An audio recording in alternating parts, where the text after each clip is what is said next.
So good morning and welcome to Essential Ingredients. I'm your host, Justine Reichman. Today with me is Kourtney Jason. She is the co-founder of Pacific and Court. Welcome, Kourtney. Thank you so much for having me, Justine. I'm excited to be here. I'm excited to have you here, and I do just want to share with everybody because I just learned where her name came from, and I just felt like it connects us in so many ways. Pacific and Court. Now, Kourtney is from California. I live in California. Kourtney now lives in New York, in Brooklyn, and I now live in California. And the name of her PR firm is Pacific and Court, which connects not only where she is and her location, but us. Correct. I love that intersection. We love a coincidence. It is. It's a very happy coincidence. So, Kourtney, if you could, just for those listening, if you could introduce yourself, your position, and what you do. Yes, so I'm president and co-founder of Pacific and Court. We're a boutique book publicity and digital marketing firm based here in Brooklyn. So we work with independent authors and independent publishers to promote their books, getting media attention, helping drive, awareness and traffic and increase sales across our digital marketing services. And we work with pretty much all genres. Nonfiction is a specialty. So cookbooks are it's sort of my bread and butter and where a lot of my background comes from. But yeah, we work with books and authors, and yeah, but why books I love what we do. Why books and authors? Yeah, so that's where my career came from. I moved to New York to first start as a entertainment journalist and realized magazines, sadly, were just quickly disappearing. And I pivoted over to the PR side of things, fully understanding, what that journalist and publicist relationship is like, and having built those relationships through the first few years of my career. I joined an independent publisher in California. Their original office is in Berkeley, California, and I helped them grow to New York. So now we share office space with them in New York. I worked there for 6 years, outgrew that position, went to another independent publisher.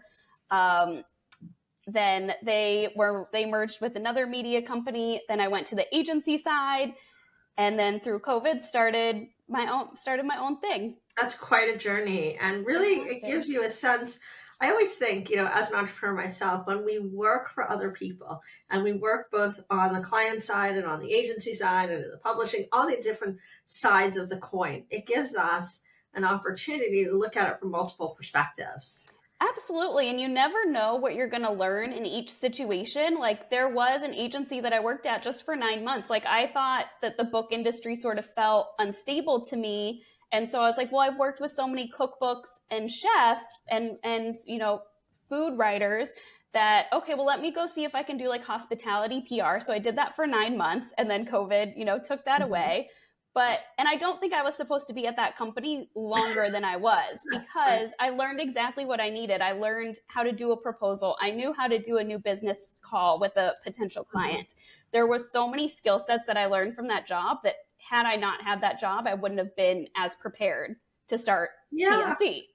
I totally, it's funny. I think back to the days around 2000 when I worked at PwC, and one of the greatest takeaways that I had from my time there, because I had worked in a family business, I had worked at PR, Line Communications when it was KBP. That's probably predating you, but anyway, my point is that by working at, whether it was Line Communications or working at PwC, there's really hard skills that you learn, right? You learn how to organize, you learn how to create documents that you can share, you create process that you can then use when you go and create these other companies. Yeah. And to me, that was some of the greatest, it allowed me to have a solid foundation and know how to organize and compartmentalize and create that process. And with learning that structure and process, you can also figure out, well, here's the way I would improve on top of that, or here's one way that I want to make it more personalized for my background or my skill set, and really make it your own. Totally. So now you're in publishing and you do PR for people in the food business, right? Yes. Whether they're chefs, whether they're cooks, whether they're, right. Is it all nonfiction? We do all genres. We do some fiction. But my background really comes from nonfiction. So I've spent, the last 10 plus years of my career with a focus on nonfiction. We do more fiction now, so that is a skill set that I've took the last few years to learn more about that process. It's very interesting, the comparison, because fiction, I think you're pitching more of the story, and what I've always liked more about nonfiction, or just what's different to me, is that you're pitching the person. I always like to joke that you can't interview a book. It's about the person behind it. But fiction is so much more about what is the story in this book, where nonfiction is, okay, but who is this expert? Why do they have the expertise to write about this? What's their background? What's their story? What's their, what sort of service or message are they trying to tell? And that, I think, is just so much fun. Yeah, I couldn't agree more. You learn a lot about the person, the insight, their perspective, and it's super interesting. And I don't just say that because I'm writing a book. Which we'll save that conversation for later. Save that conversation. That's also nonfiction. Yeah. But that's different conversation. But I appreciate hearing that. And actually going through the proposal and writing the proposal, you really learn that it's about the people writing the book, and who are they, and what do they have to offer, and will they help promote it, and will they do just all, and who is their following, and all these different things that I didn't think or give enough credit to. And I think going through that process is quite an education for people, because I think, at least I was surprised, so I'm assuming other people are surprised about what weight things play into for that. So I'd love to, just start off with whether we have a small business or somebody that's a new author, which I think we should actually separate and put them into two different buckets. Let's start with small businesses, right? Whether it's a restaurant, whether it, a hot new restaurant is, coming up in New York, they're talking about it on Eater, they're talking about it here, but it's like a small pop-up. How do those people, without name recognition, if they haven't been on Top Chef or they haven't won some sort of award, think about getting the word out to create a buzz and some PR for whatever they're building? Yeah, I really think it's about the invite. And so when I was doing restaurant PR, and, I was in the process of doing a restaurant launch, it was inviting media in. Like, you have to be ready to comp some meals. I mean, across both restaurants and books, you have to give something away to get someone in. So it's, we're sending review copies of books for free. There's no guarantee that there'll be a review, but we hope that there is. And then similarly with restaurants, it's inviting someone in, making that really special experience through a drink, through a plate, through a dish. And then hoping, through a very good experience, that they would write about it, share it on social, and create that, word of mouth buzz that way. What role do you think celebrities play in this for people? It varies. I mean, we definitely have some books that, we send to influencers with the hope that they'll share. And it is so impactful. And sometimes you can do it without a budget, but sometimes there is that, what is your budget for me to post this? Right. So I don't know what your breadth of knowledge is for, small CPG companies, or just other people in the world building better for you businesses, food businesses in particular, and what you might recommend or what kind of tips you might suggest for those people that want to create brand awareness, want to get their name up, knowing full well that it's never a guarantee with PR, right? Yeah. You got to be willing to have faith. You got to be willing to take a chance. Yeah, there has to be patience. That's the first thing. It's not going to happen overnight. Across anything that you're sending out for review, whether it is a product, food-wise, or a book, like it's like a 6-step process, essentially. There's the pitch, there's the response, there's the mailing the item, there's the receiving the item, giving that person time to enjoy the item, and then the follow-up, and then hopefully getting the coverage. So there are some things that can happen pretty quickly for, whether you're pitching a podcast review or doing a podcast interview, or sharing like a recipe for excerpt, or, trying to secure a TV segment for a cooking demo. Those things can happen pretty fast. But when you're wanting that very specific product review, that is what takes the longest. And you really do have to be patient, and Yeah. you have to have good follow through, it sounds like. Yes, the follow up I think is truly the most important because it's so easy for emails to get buried, to be forgotten, to fall by the wayside. And unless you're, I'm constantly sending myself reminders in my email just to be like, okay, if I don't hear back from this person, I will follow up with them in a week just to little friendly check in. Sorry to bug you, but Right. let me know where we're at with this. Yeah, I think it's a challenge. The follow up is like a whole job in of itself. Yeah. To be honest, right? To remember, okay, on Tuesday I need to do this, on Wednesday I need to do this. I haven't heard from this person. So for those entrepreneurs that are trying to be scrappy and want to do PR, what is an accessible way? What is a point of entry for those folks? I think it's making sure you're taking the time to do the research. So who are, whether it's local media or, if you're looking a little wider regionally or nationally, like really knowing who those people are that are covering similar stories to what you're doing. So I recommend setting up Google alerts. I'm working with, a longtime client of mine. She just launched her own podcast this year. So we're working on promoting that, but she's a friendship expert. So I just set up Google alerts for just the word friendship. So then I'm seeing what is the conversation about friendship out there? Who's writing about friendship? And so every day I'm getting this list of resources or outlets and contacts that are covering something similar so that I know who to reach out to. But you can do that with really any topic. I set it up for gift guides every year. I set it up for just best book roundups. So you could set it up for, cocktails and just start finding those outlets that, okay, and then make a mental note, make a list of, okay, when I'm ready to pitch this person, now I know what they're working on. That gives you the chance to make it more personalized, and that will help you have, a much higher success rate of response and coverage. How challenging is it for these folks that are in startups or have startups that maybe don't have the same relationships, haven't been emailing Bonnie or Sarah or Jane or whoever for all these years, and they're coming at it cold? How is their email received? As long as it's written well and to the point, it will be received well. Freelance writers are definitely, their inboxes are flooded with pitches, but a good pitch and a good subject line, the subject line is so important.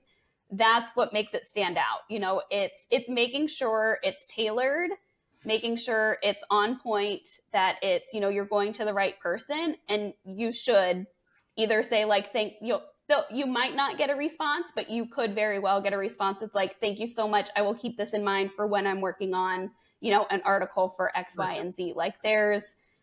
Especially with freelance writers and food writers, they're used to that. So it's just having something that's good that will stand out to them. So you mentioned it's really important to have a good subject line. Can you get, let's just use my podcast, for example, Essential Ingredients. What would you say would be a good subject line for that if we wanted to pitch the podcast? I don't know. I'm just making it up. I'm just trying to come up with something that we can get an example of to get a little insight so that others can be inspired to do it for themselves. Yeah. So say if it, say you were launching the podcast, I would start with new podcast launch, and then Essential Ingredients is the hot new show for, foodies, or a must listen for foodies, something that's short and snappy, but that's really, putting your message as succinctly as possible, but also as enticing as possible. Right. No, I get that. That sounds good. Mm-hmm. And so you mentioned also a well-written pitch letter. Mm-hmm. Okay. So is there some rhyme or reason on how we do this? Is there some set of rules that we need to follow? Yeah. Make sure, no typos. Make sure you have the person's name spelled correctly. I get many emails sent to me with Kourtney with a C, and I totally get it, but... My biggest pet peeve. I'm not Justine. I'm Justine with an E. Exactly. Yeah, and so that's an immediate delete if you get anyone's name wrong. But keeping it short and sweet. So really go in with the first sentence or two that's something that will get them to keep reading, that will get them to read the second paragraph. So, thinking of it as, what is the journalism article? What is the news article that you're writing? So you do want to write your pitch in a very newsy way of what are the facts. Let's just use, my podcast is already launched, but since we use that example, for all those people, whether it's a new product or a new launch, what is the format for that in that pitch? Yeah, so it would be saying, Justine, saying a little bit about your background, has launched a new podcast, Essential Ingredients, that will, this is, and then like, what is the service of it that will get, Right. get what is the listener going to get out of it? So really putting in that service, that news hook. What is different? What is your key message? If someone is only reading this one sentence, what is it that you want them to know? Okay, I think that really breaks it down for our listeners so that they too, if they're in a startup environment, can start to do this themselves before they reach out. Now let's talk about, going and getting an agency or someone like yourself who's a professional. What does that process look like, and what could we expect from it in terms of PR? Because again, I really want to stress there's no guarantees with PR. You cannot really promise the world to people, and people expect the world. Yeah. So I think that's a very big misnomer for people. I appreciate you saying that, because that is so true. It's an investment, and hopefully that investment, there is a return on that. But like you said, there's no guarantee. If there was, life would be so much easier, and we would all be just like running these successful businesses. But it's you just never know. But when you're looking for an agency, like, it's so much about relationships. So sort of the process is whether we've reached out to someone because we really want to work with them or work with their book, or we have, an incoming message from an author that's interested in PR.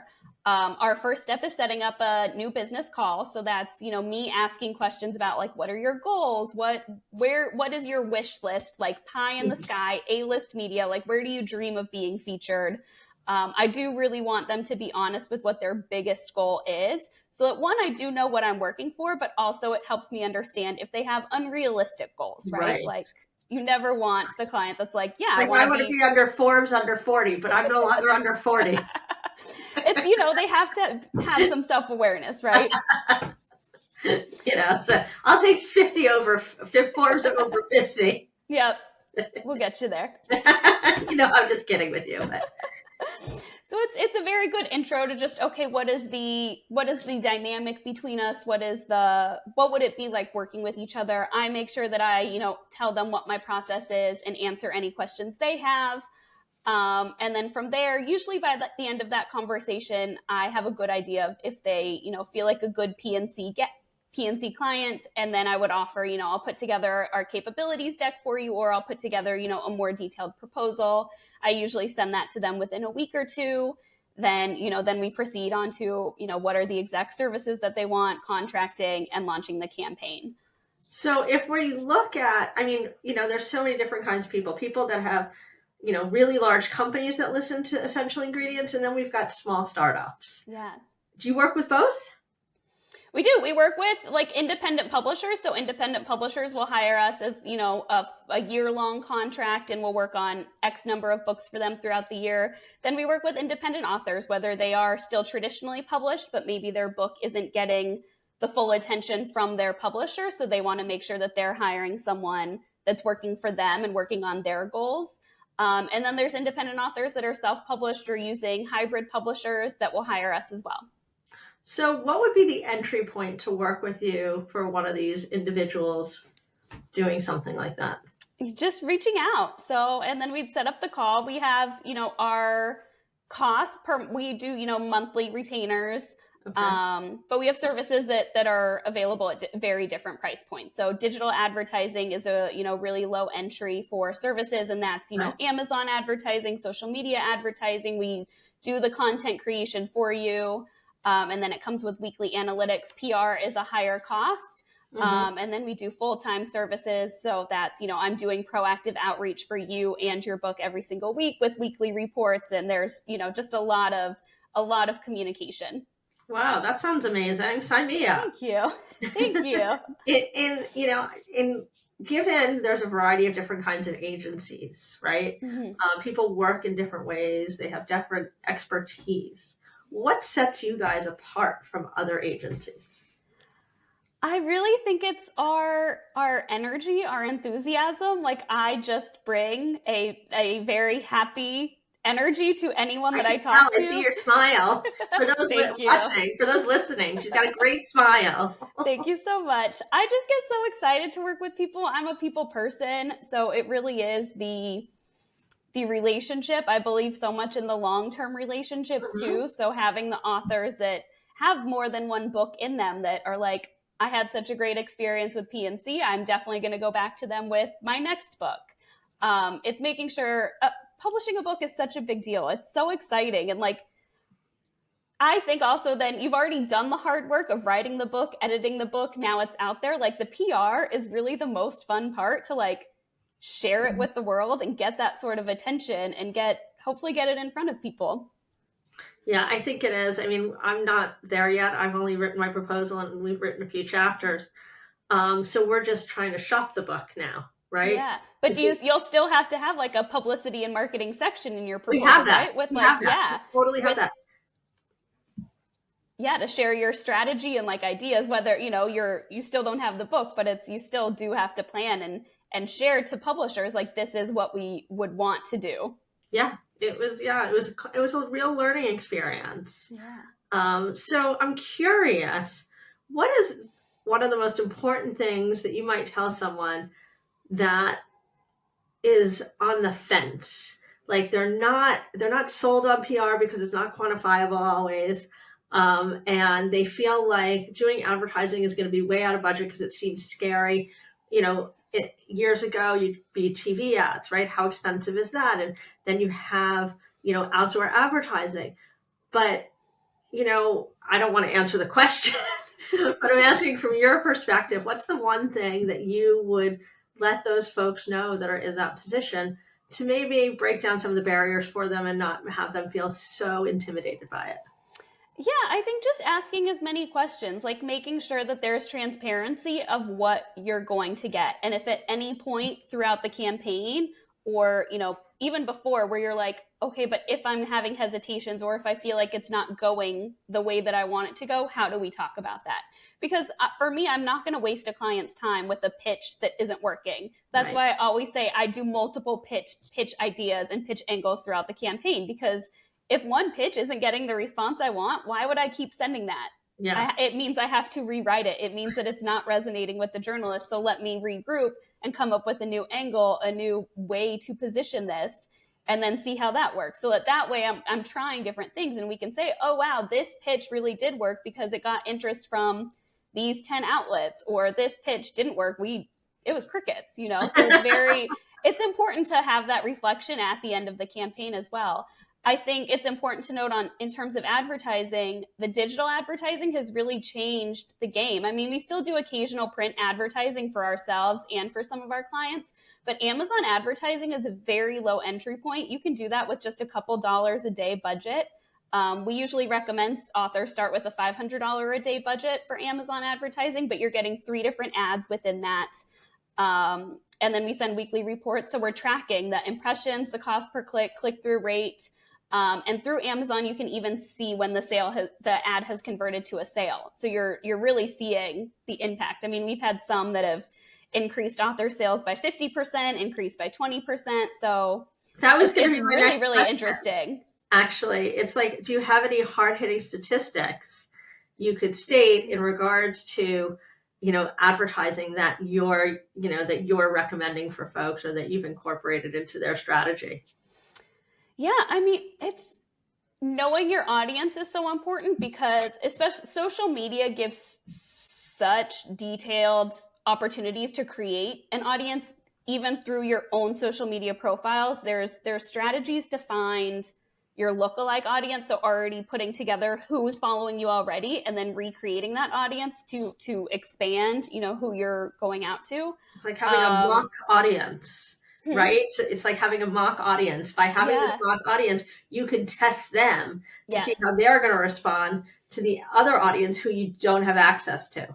Yeah. And seeing and knowing, for books or for food, like knowing what's similar. So knowing who your competitors are so that you can also be targeting their audience. Like where is their overlap? Going back to my original question, do you know any hard-hitting statistics on the of what $500 a day for a new book author might mean? Yeah, I think the majority of our digital advertising campaigns, we suggest a 3-month campaign at $500 a month. So that's $1,500 over 3 months. Wait, And to we're clarify, we originally said yes, $500 a day. You meant no, $500 a month. it's like $5 a day and then $500 per month. Okay, so I just wanted to clarify Yes, for those yes, listening because I think we might have gotten it confused. Okay, $500 a month. That sounds yes, very doable. Go on. yes. And so through that campaign, I would say like 95% of our campaigns, we're getting 1 million impressions for you. Wow, and what does that look like in terms of sales of books? We can't guarantee that it translates to a sale, but we're tracking that every single day and every single week. So we're making sure that you're not paying too much for the cost per click, but Right, that we're you're getting making a more than click. $500. Hmm? That you're making more than the 500 Yeah. you're spending. Yeah, so with Amazon, it has a function that we also track called return on Amazon spend. So you're seeing, okay, always want that to be, around 1 or 2 ideally, so that you are getting money back on your spends. Right. So we are tracking that, and it's a very good analytic to see. Awesome. Kourtney, thank you so much for joining us. If anyone wants to get in touch with you because they have a book or they're in the food space and looking to get services, what's the best way to reach out? Send me an email. It's just Kourtney@pacificandcourt.com, and my email's on our website too, pacificandcourt.com. And in case you didn't catch it earlier, for those listening or watching, it's Kourtney with a K. Kourtney with a K. Kourtney with a K. Awesome. Thank you so much, Kourtney, for joining us. I really appreciate it. Of course. Have Thanks a great so much for having me. You too. Thank you.